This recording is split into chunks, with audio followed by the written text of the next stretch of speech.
Eu vou chamar então o observador-chefe da Casa Branca, Fernando Hessel, ele que fala diretamente de Washington. Fernando, uma ótima noite para você, cenário mais do que apropriado para esse momento que a gente está acompanhando nesse instante.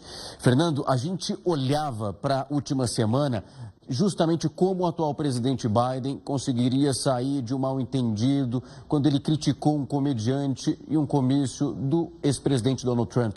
Principalmente quando ele chamava a ilha de Porto Rico como uma ilha de lixo. E isso é muito pesado, principalmente para a candidata que ele apoia nesse momento. Você que está acompanhando os detalhes direto da Casa Branca nesse momento, tarefa árdua para o atual presidente, né?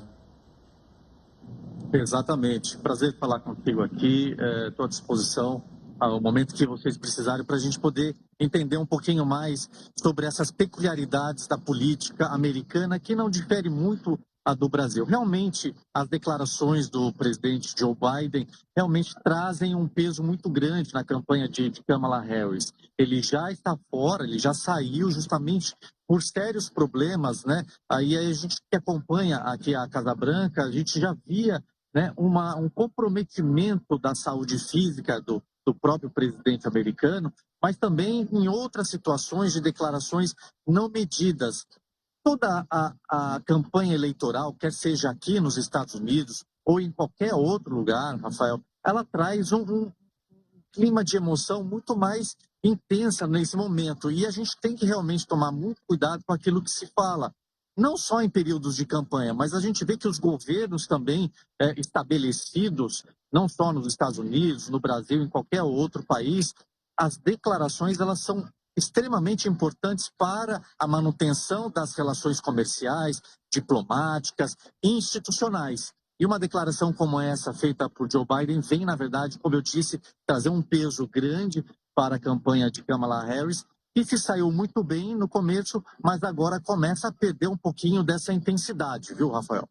Fernando, aproveitando a sua conversa aqui conosco, eu queria analisar amanhã, se a agenda não for alterada, Kamala Harris volta para Washington, ela que passou toda essa segunda-feira da Pensilvânia, levando aos seus eleitores o seu último discurso, volta para acompanhar a apuração que começa nessa terça-feira.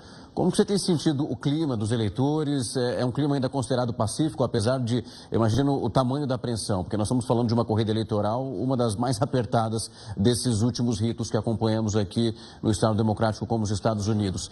O clima é muito tenso por aí também. Como você está sentindo os eleitores nesse instante? O clima que a gente mede nas ruas de Washington, ela reflete, na verdade, a realidade americana.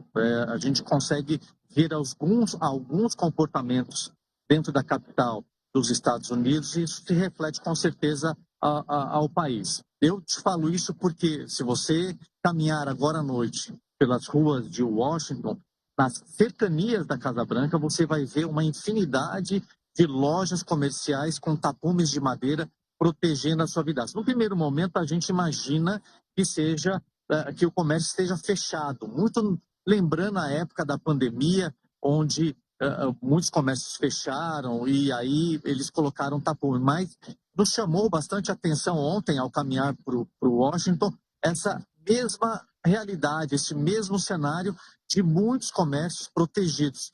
E isso nos traz um grande termômetro, Rafael, traz um termômetro de temor daquilo que pode acontecer depois do resultado das eleições. Se o resultado não sai amanhã, né, sai daqui a alguns dias, mas o comércio já começa a se preparar. A própria Casa Branca também está protegida, a área que antes era aberta ao público para visitação na frente da Casa Branca foi totalmente fechada. A praça que fica em frente, que é a Praça Lafayette, também toda cercada com um gradil de aço e proteção do serviço secreto.